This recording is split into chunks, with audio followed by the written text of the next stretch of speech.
l'émission Parole de femmes. Nous sommes depuis le début de la semaine avec le pasteur Alain Patrick. Bonjour, tu vas bien? Très bien, Annabelle. Très Bonjour. bien. Je sens que de jour en jour, tu prends de l'assurance. Alléluia. Tout à l'heure, j'étais impressionné. Les émissions d'avant, j'étais impressionné parce qu'il y avait des femmes. Ouais. Nous te croyons, nous te croyons. En tout cas, on a passé une bonne semaine avec toi. On a vu différentes femmes. On a vu Ève, une femme dont la vie aurait pu être complètement brisée parce qu'elle a eu un départ. Elle a eu un bon départ, en fait. C'est la suite, ça s'est un peu gâté quand même. Et elle a perdu ses enfants. C'est une femme qui aurait vraiment pu baisser les bras. Et finalement, on n'en veut plus à Ève. On se dit que ça a été une femme forte et courageuse qui a persévéré. On a vu aussi Déborah qui a été juge en Israël. Et on a vu que les femmes avaient une place dans le service de Dieu. Qu'il y avait des appels qui étaient encore en attente et que le royaume de Dieu a vraiment besoin des femmes.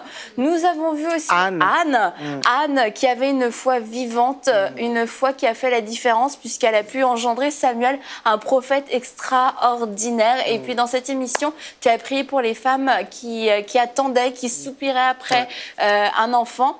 Et hier, on a parlé des femmes méchantes. Méchantes, Hérodiades. Des femmes méchantes.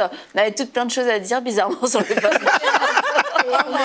On était déchaînés, mais déchaînés. C'était animé, hein? C'était comme un pic dans la semaine. Et là, aujourd'hui, on va parler de Jeanne. De Jeanne. Alors, j'espère que tu as des choses à dire sur Jeanne. Parce que Jeanne, on en parle, c'est une ligne, quoi. Donc, qui est Jeanne? L'intrigue aujourd'hui. Voilà.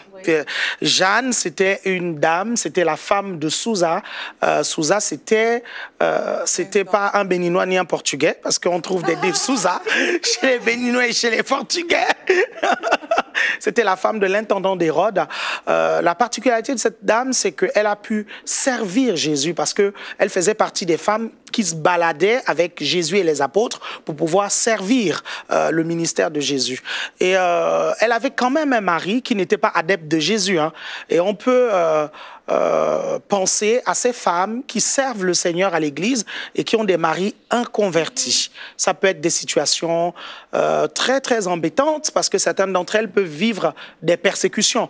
Je suis vraiment en train de me demander comment elle faisait. Je pense qu'il y avait une grâce quand même particulière, hein, c'est-à-dire voyager et laisser son mari et puis aller servir Jésus, les apôtres, aux côtés des autres dames. Elle donnait aussi. Elle donnait aussi, voilà, financièrement aussi. Je pense qu'elle faisait partie des personnes qui soutenaient le ministère de Jésus.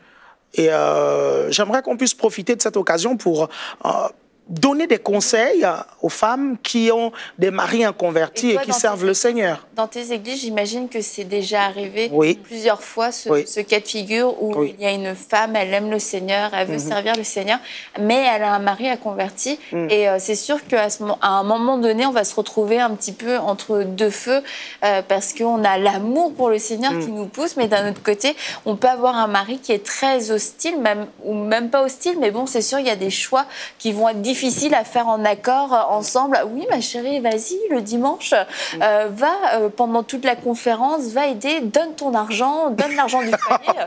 C'est pas forcément des choix qui sont évidents. Alors toi, qu'est-ce que tu conseilles en tant que pasteur à ces femmes qui vivent ce genre de situation? Bon, généralement, il y a deux situations. Hein. Il y a des femmes qui n'écoutent pas les conseils qu'on donne et qui vont chercher des inconvertis et qui se retrouvent dans un tel cas de figure.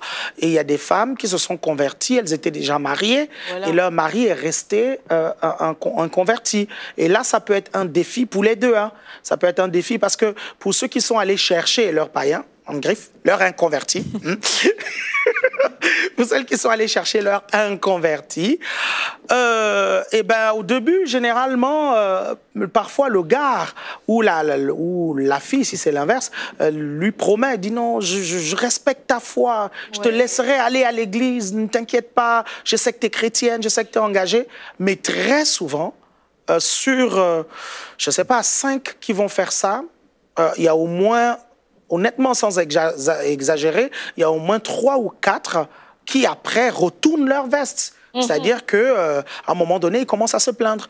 Non, ton église là, c'est trop. Non, tu pries trop. Et puis bon, voilà, quand tu pries, écoute, moi, je crois pas trop en Dieu. Et ils retournent complètement leur veste et ça devient compliqué. Et une situation de persécution commence à se créer dans le couple. Hein.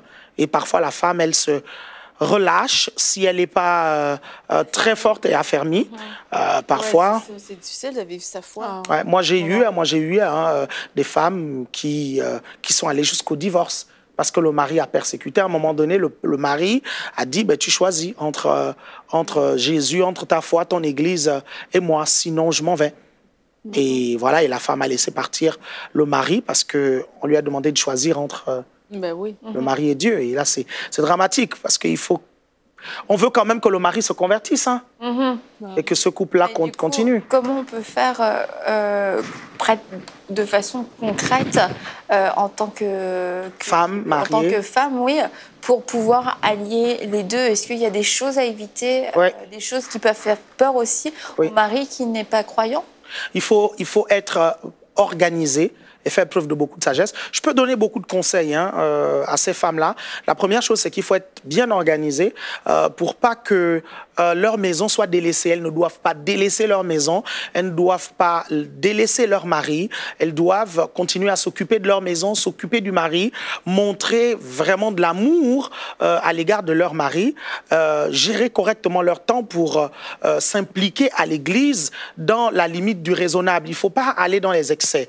Dès l'instant où elle va dans les excès, ça bousille son témoignage parce que le mari ne comprend pas forcément pourquoi du lundi au dimanche, la femme va rentrer à 23h, minuit, parce que bon, voilà, elle faisait des mini-veillées de prière. Il faut beaucoup de sagesse à ce niveau et beaucoup d'équilibre. C'est sûr que c'est déjà biaisé, en fait, à la base, parce que les deux ne sont pas dans la même logique de réflexion. Exactement. Il y a une personne qui est là et qui, par amour pour Dieu, est prête à faire plusieurs choses. Et il y a l'autre qui est tout simplement dans l'incompréhension. Et moi, je pense que dans des situations comme ça, les femmes doivent faire preuve de beaucoup d'amour parce qu'il y a aussi comme Pasteur Alain disait, il y a aussi le fait qu'on veut que le mari se convertisse. Ça veut dire que dès l'instant où, à partir d'une attitude, il y a des choses qui ne sont pas bonnes du côté de la femme, non seulement on va pointer le doigt sur toi, mais en plus on va pointer le doigt sur Jésus. On va pointer le doigt sur le Dieu que tu dis servir. Et là, ça va soit éloigner vraiment la personne parce qu'en fait, ce sera... Ben là, tu vas à l'église tout le temps, regarde ce que tu me reçois à la maison.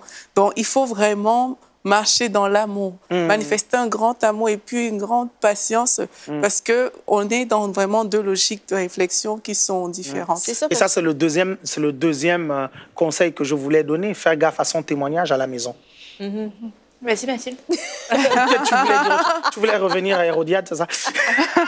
Non, mais ce que je voulais juste renchérir ce qu'Aurélie disait au fait que quand on est marié avec un inconverti, qu'on l'ait fait en toute connaissance de cause, un choix quand on est chrétienne ou qu'on ait accepté le Seigneur en étant déjà dans le mariage, ça crée un joug, ça crée un joug étranger.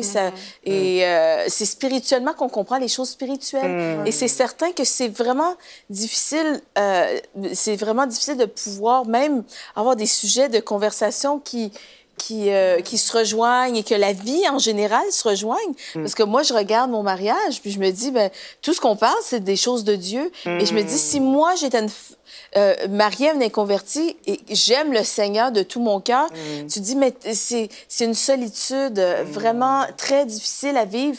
Et vraiment, c'est certain que je voudrais de tout mon cœur que mon mari se convertisse, mais c'est certain que quand la Bible dit de ne pas se mettre sous un joug étranger, si après, je suis une enfant de Dieu et que je choisis de me marier avec un inconverti, je devrais le faire en toute connaissance de cause, sachant que ça va déjà partir dans un... C'est comme conflictuel déjà tout de suite en partant, parce qu'on ne se comprend pas spirituellement. Et très souvent, moi je dis, et je l'assume quand je le dis, certaines personnes vont trouver ça dur, mais la Bible dit que les enfants de Dieu sont les fils de Dieu. Et les inconvertis, les païens, ce sont les fils du diable. Et je dis souvent que si tu épouses un fils du diable, tu fais de Satan ton beau-père. Et ça peut être dramatique d'avoir le diable pour beau-père. Et certaines Certaines personnes trouvent ça dur, mais parfois, il faut avoir de tels propos pour essayer de secouer. Voilà, secouer quoi, la personne qui veut vraiment le faire. De toutes les façons, le diable aura toujours quelqu'un dans la maison qu'il pourra manipuler pour pouvoir te persécuter et t'atteindre. Hein. Ça, c'est sûr. Ça t'arrive souvent dans tes églises parce que tu as plusieurs... Très souvent, très souvent. Je dis bien, les maris finissent par retourner leur veste. Quand la femme commence à vraiment grandir spirituellement et sérieusement déranger le diable il ne va pas chercher loin. Hein. Il ne va pas aller prendre le patron de la dame. Hein. Il prend le mari à la maison ou la femme à la maison. Quand elle rentre, tout à coup, le mari dit à partir d'aujourd'hui, je ne veux plus tes histoires de l'église. Quoi. Et là, le conflit commence. Mais c'est sûr qu'il y a plusieurs cas de figure. On ne peut pas dire qu'il y a un moule universel de couple où il y a un incroyant et une croyante. Il y a beaucoup de cas de figure. Mais souvent, ce qu'on remarque, c'est que même si le mari est quelqu'un de très gentil, très bien et bienveillant, il y en a, j'en connais. Souvent ça au début. J'en connais. Au début, puis même, j'ai l'exemple d'un couple qui arrive vers les 80 maintenant, même plus de 80. Ah oui. Et quand ils se sont mariés, ils étaient dans la mi-vingtaine. Et elle était croyante et très engagée pour Dieu. Et lui n'était pas du tout croyant. Ils se sont quand même mariés malgré les conseils des pasteurs et même des parents à l'époque, ils étaient encore en vie. Et je reconnais que oui, leur couple a tenu. Le mari a toujours été bienveillant et respectueux. Mais par contre, la femme a dû vraiment espacer ses visites à l'église et sa foi qui était bouillante quand elle avait 25 ans est devenue... Elle s'est maintenue. Mais elle n'a jamais pu s'engager autant qu'elle l'aurait fait. Elle n'a pas grandi spirituellement. Elle n'a pas grandi spirituellement autant. Et moi, je les connais bien tous les deux. C'est des amours tous les deux. Mais je sens qu'il y a vraiment une solitude chez elle. Il y a des choses, peut-être des frustrations, parce qu'il y a des choses qu'elle n'a pas fait dans sa vie parce qu'elle était mariée. Et c'est vrai que c'est une bonne personne. Et on ne veut pas non plus mettre... un gros blâme sur tous les maris inconvertis. Il y en a qui sont gentils et bien, des bons hommes. Mais ça amène un affadissement de notre foi, des frustrations, des privations. Aussi, on est bridé parce que on voudrait participer à telle retraite. On peut pas. Il y a une nuit de prière, on peut pas y aller. Il y a tel événement qui se produit en église, je peux pas y aller parce que mon mari, il faut que je m'en occupe. Et c'est légitime, mais on est obligé de faire des compromis qu'on aurait normalement pas à faire si on était marié avec un chrétien. Je dis bien normalement parce que des fois aussi, dans un couple chrétien, il y a un gros déphasage dans l'engagement. Il y a des couples chrétiens où le mari, par exemple, est très léger dans sa foi et la femme est très affermie. Donc, je ne veux pas non plus généraliser, mais ça peut arriver. Puis, dans les couples aussi croyantes et incroyants, on a aussi des gens des femmes qui se sont délibérément mariées avec un inconverti en sachant à quoi elles s'exposaient. On leur a dit, on les a avertis et ça tourne mal. Et oui, on en a vu aussi qui tournaient leur veste et au bout de quelques même mois de mariage, laissent tomber. On a tout vu. C'est pour ça qu'on ne peut jamais prendre pour acquis. On ne peut jamais dire ça va bien se passer ou ça va mal se passer. De toute façon, un couple qui soit mixte, entre guillemets, croyant, incroyant ou chrétien, il faut le construire. Il faut le construire, il faut l'entretenir, il faut le nourrir. Mais ce que j'ai vu, par contre, c'est que vraiment les femmes mariées avec des incroyants, elles ont des défis que les autres n'ont pas parfois. Particuliers que les autres n'auront jamais. C'est dommage. Oui, parce que la vie chrétienne, il y a déjà assez de défis.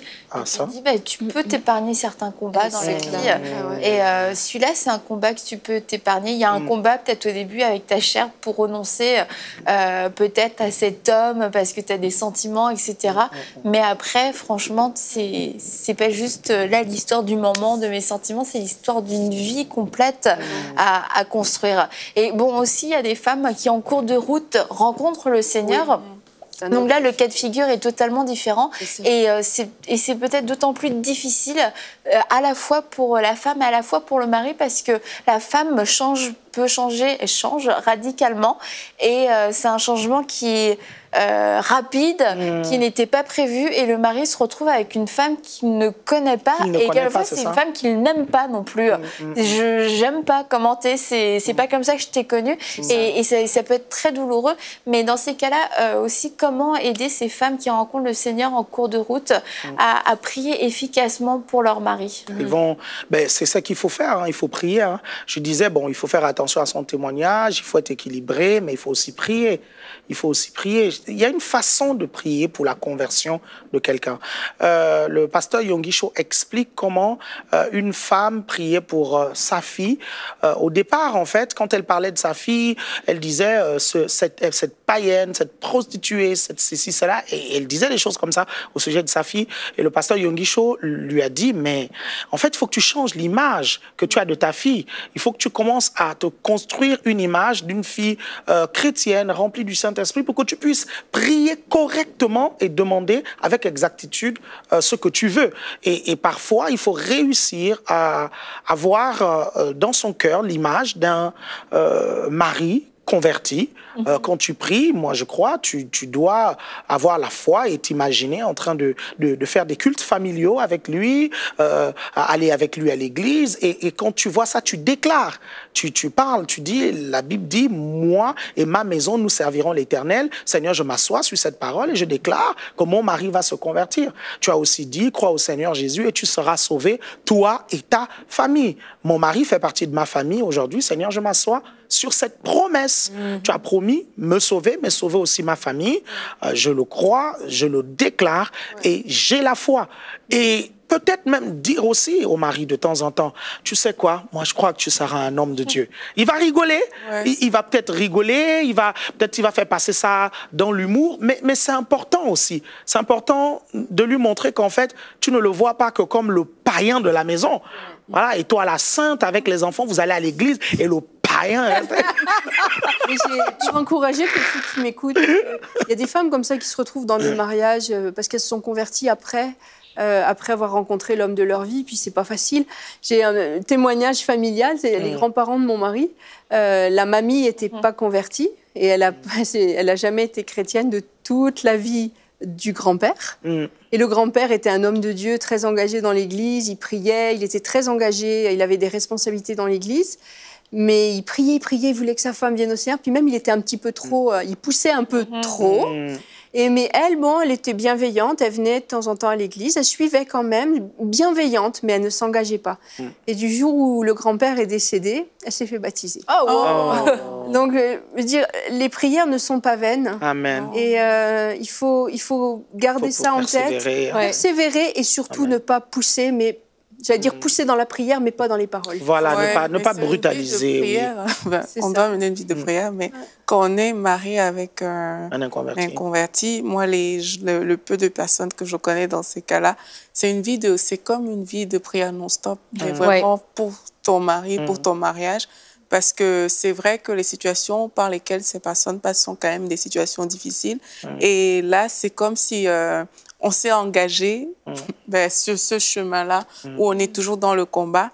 Et il faut, moi, je pense aussi vraiment prendre conscience que Dieu va le faire. Je pense que c'est quelque chose qu'il faut vraiment avoir. Parce qu'il y a des cas aussi qui ont vraiment bien marché où le monsieur, et moi, je connais un couple comme ça, où la femme était vraiment engagée, mais le monsieur n'était pas du tout... dedans, mais aujourd'hui, c'est comme l'homme, il a dépassé sa femme, il est loin dans le Seigneur et tout, mais la femme vraiment s'occupait de son mari, vraiment, mais elle venait aussi à l'église, elle priait pour son mari, elle n'a pas caché sa situation, et puis elle priait pour ça, et aujourd'hui dans l'église, vraiment, son mari, il est vraiment dans des... C'est ça, parce que... Il enseigne, il prêche et tout, mais c'est vraiment prier et voir la main de Dieu, voir que Dieu va agir, voir qu'il va le faire, malgré ce qu'on peut vivre, séance tenante, mais vraiment voir que Dieu va faire la bonne chose au bon moment. C'est ça, parce que le but ultime, c'est pas juste de survivre à être marié à un inconverti, c'est tout de même de gagner son mari inconverti à Christ. Donc, je pense vraiment notre attitude, l'attitude, la manière dont on va aimer le mari qui n'est pas encore au Seigneur, la manière... Je pense vraiment que ça, c'est une question de... C'est personnel. Et je pense que c'est là où le Saint-Esprit a besoin d'inspirer chaque femme, si vous êtes dans cette situation-là, que l'Esprit de Dieu vous inspire et demandez à l'Esprit de Dieu de quelle manière vous pouvez agir pour pas irriter votre mari, mais plutôt l'amener à aimer le Seigneur. Qu'est-ce que vous pouvez faire? Parce qu'il y a des choses qu'on peut faire. On ne dira pas aux femmes d'arrêter d'aimer Dieu, mais en aimant Dieu, comment on peut faire pour pas irriter et vraiment peut-être semer l'amour de Dieu dans le cœur de la personne. Je me souviens du témoignage d'un de mes pasteurs quand j'étais jeune chrétienne. Et il avait dit que sa maman s'était convertie. Et ils avaient vu un tel changement dans la maman, parce qu'avant, c'était une maman un peu triste, qui passait beaucoup de temps à pleurer, rentrer de l'école, la maman avait les yeux rouges. Du jour où elle a connu Jésus-Christ, elle a été complètement transformée. Elle était joyeuse, elle travaillait dans la maison avec le sourire, elle était encourageante. Et en fait, j'allais dire, plus que les paroles qu'on peut dire, c'est l'attitude. Et quand, dans la famille, on voit que la maman est transformée, parce que le fait qu'elle ait rencontré Jésus-Christ, ça a tout transformé. Elle avait peut-être une langue de vipère avant, maintenant elle a des paroles douces et des paroles bénissantes. Peut-être qu'elle était triste et qu'elle pleurait, maintenant elle est joyeuse. Les gens le voient, les enfants le voient, le mari le voit. Et le changement d'attitude doit parler plus fort que nos paroles. Je pense que l'erreur à faire l'erreur à ne pas faire quand on est marié avec un inconverti, c'est justement de le harceler de paroles. Mais ça vaudra... Comment dire, ça aura beaucoup plus d'impact si on manifeste le fruit de l'esprit. Qu'on manifeste dans nos actes, dans notre humeur, dans nos paroles, qu'on ait vraiment de la grâce. Il ne faut pas oublier que si on est aux côtés de cet homme, le Seigneur, il le savait quand on est venu à lui. Et ce n'est pas un hasard. Et je pense qu'il y a vraiment... Notre premier ministère, c'est de s'occuper de notre mari. Et ces femmes-là, si elles se dévouent à s'occuper de leur mari d'une manière exemplaire, il y aura du fruit. Si par contre, elle se laisse aller à critiquer les gens de l'église, à ronchonner quand il faut aller à l'église, il y en a, comme ça. Et puis le mari va dire, là c'est ça ton église, ça donne pas envie d'y aller. Et là, elles vont saper tout le travail. Fait que j'allais dire, il y a une pression qui est sur les femmes converties, qui sont mariées à un inconverti, beaucoup plus forte que sur les autres, parce que j'allais dire, elles n'ont pas le droit à la faiblesse. Parce que leur force est en Christ, et il faut qu'elles affichent vraiment devant leur mari une attitude exemplaire. J'ai vu rarement des femmes qui critiquent l'Église, qui critiquent le pasteur dans leur foyer. J'ai vu rarement, difficilement, les maris inconvertis donner leur vie à Jésus. Parce que du coup, en fait, vous prêchez une chose et son contraire. Vous lui demandez de donner sa vie à Jésus. Il se dit, mais si je donne ma vie à Jésus, je vais venir dans cette église. Je vais venir dans ton église. Et comment est-ce que je vais venir dans une église où il y a tel problème, tel souci, tel truc. Et elles ne se rendent pas compte qu'en le faisant, en fait, elles détruisent tout le travail d'évangélisation. Il ne faut pas salir le témoignage du pasteur et de l'église et de... Même du royaume de Dieu. Du royaume, exact. C'est ça. Et moi, si je peux juste donner un exemple, parce que dans les cas comme ça, ce qu'on remarque aussi, c'est que les personnes qui ont... La femme qui a accepté le Seigneur, mais il y a des choses qu'elle ne supporte plus. Peut-être qu'elle ne va plus supporter que son mari aille faire les bas, etc. Et ça va changer un peu son attitude. Et il y a un pasteur comme ça que je connais aujourd'hui qui avait dit que sa femme avait accepté le Seigneur avant lui. Et lui, il aimait vraiment beaucoup l'alcool. Et il buvait de l'alcool et tout. Mais quand il demandait à sa femme ne disait pas non. Mais sa femme, avant de lui donner ça, elle priait que Seigneur, c'est toi qui peux le dégoûter de cette addiction et tout. Donc, je lui donne ça, mais Seigneur, fais grâce. Et c'est comme ça que vraiment son mari a été libéré aussi de toutes ces choses-là. Donc, parfois, la chose qu'il fait peut énerver, dégoûter, mais il faut vraiment demander, comme Mathilde disait, la sagesse de Dieu pour aller, pour servir son mari et rester sa femme dans ces temps-là. La sagesse, et puis je pense qu'il faut vraiment cultiver en fait l'amour qu'on a pour notre mari, même s'il n'est pas converti. Et vraiment, principalement pour les femmes qui ont rencontré le Seigneur en cours de route, c'est une grâce d'avoir rencontré le Seigneur. Et c'est la bénédiction du Seigneur qui enrichit et qui n'est suivie d'aucun chagrin. Et il y a des femmes, elles se disent, est-ce que finalement ça valait la peine? Parce qu'aujourd'hui, c'est tellement de tourments, tellement de tracas, mais dans le fait d'avoir rencontré le Seigneur, il y a aussi un amour surnaturel qui a été déposé en nous, et une grâce qui nous permet de pouvoir passer à travers ces choses. Mais je pense que je veux encourager les femmes à vraiment prendre la décision de cultiver cet amour envers leur mari qui n'est pas encore sauvé. Et la Bible nous dit que c'est par la conduite que certains ont été gagnés, et que quand tu disais l'histoire de cette femme avec le pasteur Yonggi Cho, c'est la même chose, c'est d'avoir cette image et d'aimer, vraiment d'aimer, ne pas dans ta pensée te dire tout le temps mais cet homme il est ceci, cet homme il est cela, parce que même si tu essayes d'être une bonne femme, tu as ressassé ça toute la journée, Bah, c'est sûr qu'ils sont illimités, là. Oui, Illimité avant même que tu aies parlé. Alors, si tu as cultivé cet amour, bah, il y a vraiment un amour surnaturel qui va se manifester, qui sera même supérieur au premier amour qui était là. Et c'est sûr qu'on met toutes les chances de notre côté. Dans il faut comprendre que certains inconvertis développent un complexe à l'égard de ceux qui sont convertis.